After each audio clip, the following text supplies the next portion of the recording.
For more than 112 years, Frank Lloyd Wright's landmark Unity Temple has stood near the center of Oak Park, Illinois. Almost from the start, it was hailed as a masterpiece. But for almost the last 2 years, after decades in which the walls of the temple periodically, sometimes literally, have been falling down around members of the congregation, it's been closed to the public for a massive restoration. But here we are, Chicago Public Square fans, about to get a sneak preview, the first view of what awaits the public when Unity Temple reopens in June.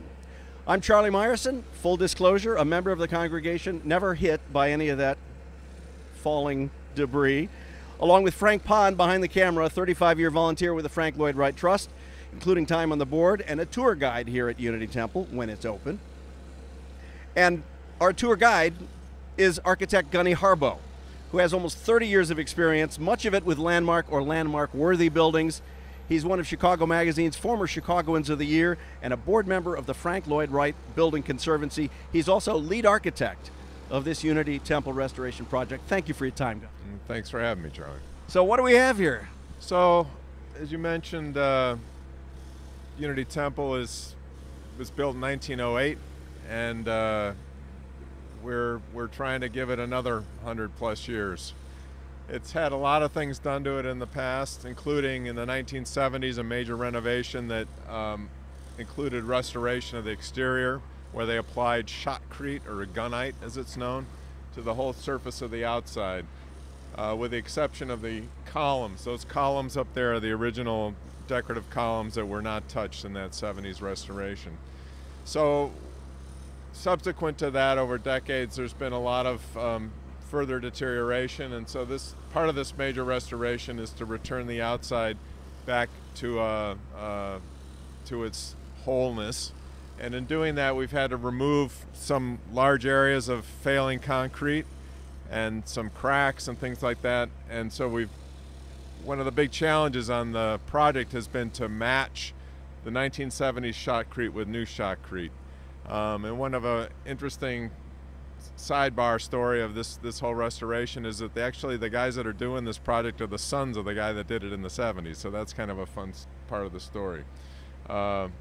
Ward Construction is the subcontractor that's doing the concrete work. Anyway, we'll walk by here and I'll point out where there's some very first concrete and then the 70s concrete. And right here on this wall, there's one patch that you can sort of see on the right side that runs up. That's one of the larger patches. Mostly they're small patches, and they've been blended in as very closely to what the 70s material was. Let's hit it.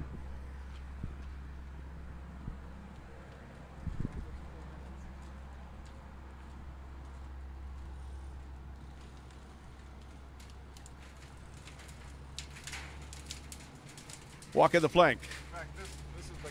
This is the gentleman right here that's doing the work. He's a true tradesman, craftsman of this very interesting business, which is concrete, shotcrete. So in this corner in here, you can actually see at the jamb of this art glass window, which is missing and being restored. There's original concrete right there. This is the 70s concrete here, which is what we're trying to match.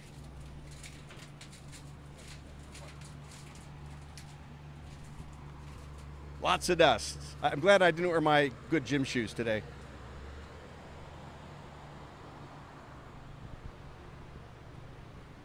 Now we're going to go inside, and of course there are originally were three beautiful pairs of art glass doors which are going to come back, and those will be back pretty soon actually.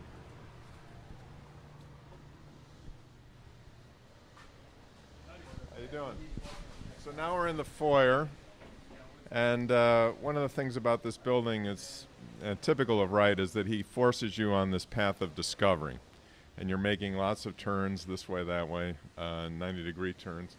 So now we've entered the building. You also have the compression of a low ceiling, and we have to make a decision. Do we want to go to the temple or do we want to go to Unity House? We'll go quickly to Unity House and see what's going on there. That's a little further behind, I'll say, and then we'll go in and see the temple, which is almost all done.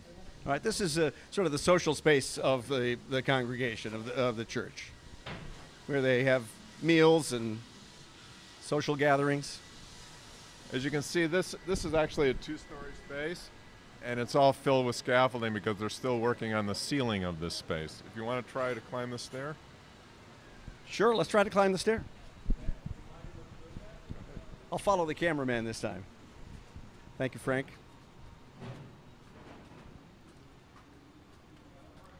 It's narrow, and again, as Wright intended, it's kind of a dark passage here before you emerge into some lighted space.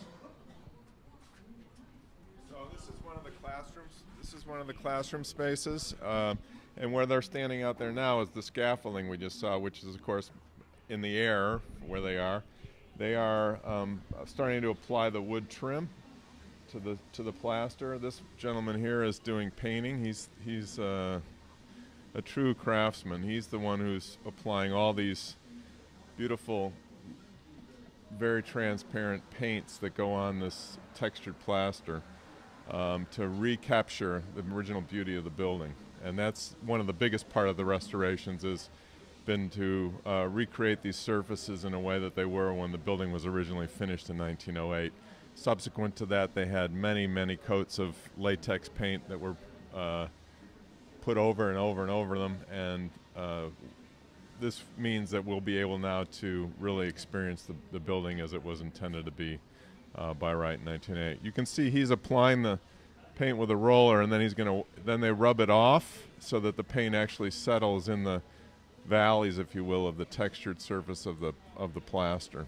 And there are a number of different textures of plaster, and in several different colors, so it gives you this beautiful array of organic architecture. Let's go down to the temple now.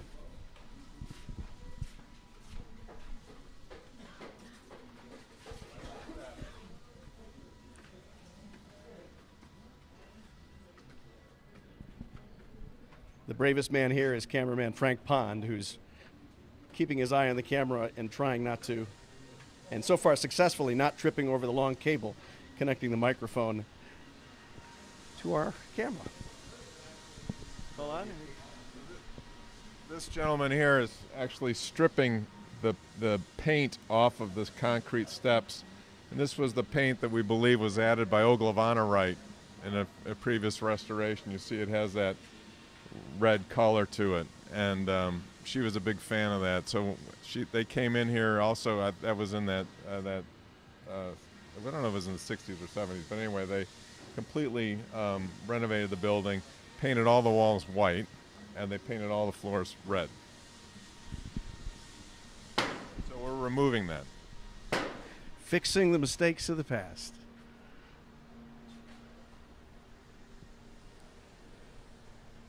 We're headed now into the worship space of Unity Temple. So much like the coming into the building, now we're continuing our path of discovery, making more turns.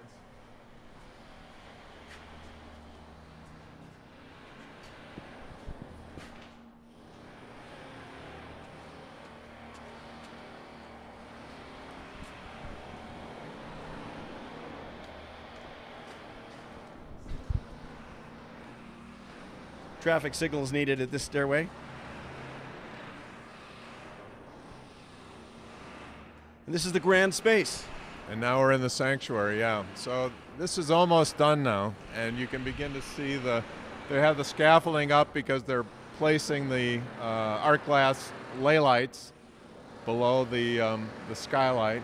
I forgot to point out at Unity House, you could actually see the new skylight that was up there between where the ley lights go. And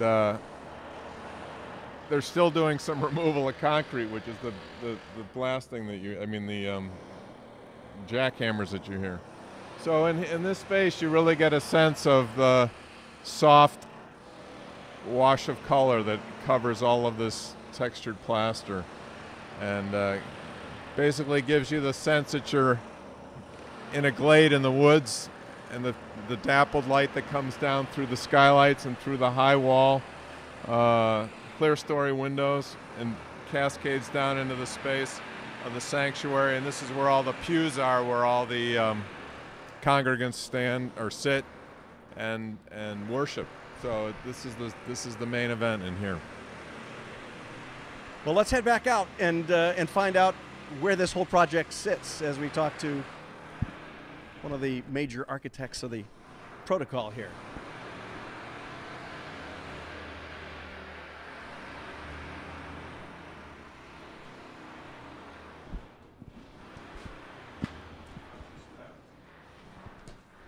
I'll follow you, Frank.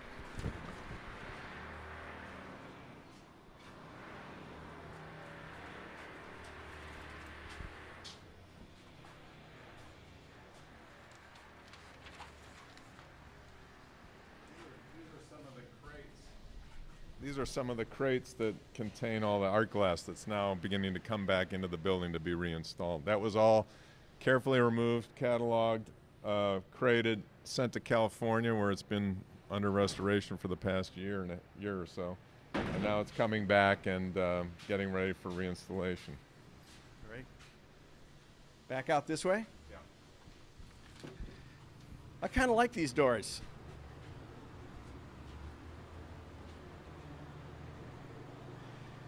And now let me introduce you to Heather Hutchison, who's been the executive director of the Unity Temple Restoration Foundation since 2014. How's the work going overall? Excellent, Charlie. You just heard it from Gunny. What a master, huh? Yeah, we're very lucky that you've let us in here. What can people do to help this project? Well, it's a $23 million project, and we're really looking for private support all the way around. We were very fortunate to receive a $10 million grant from the Alphawood Foundation to kick this project off, to launch it. And then the congregation also came through with $1.75 million. We've received some other gifts from members of the Chicago community and the surrounding communities, but we're still just a little over halfway.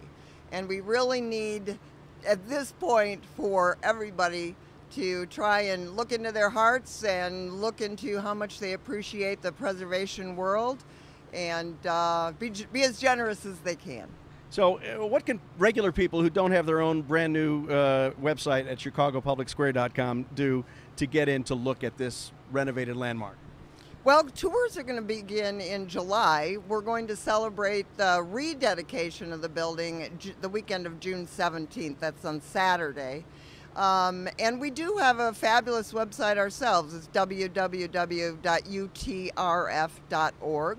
And there's lots more video, lots more photos there so they can take a look. And it's also the place where people can go to make a charitable gift. Which I encourage you to do. Watch for more like this on chicagopublicsquare.com. Thanks to Frank Pond for the camera work. Thank you, Heather. Thank you, Gunny. Thanks, everyone, for watching, and stay tuned for more.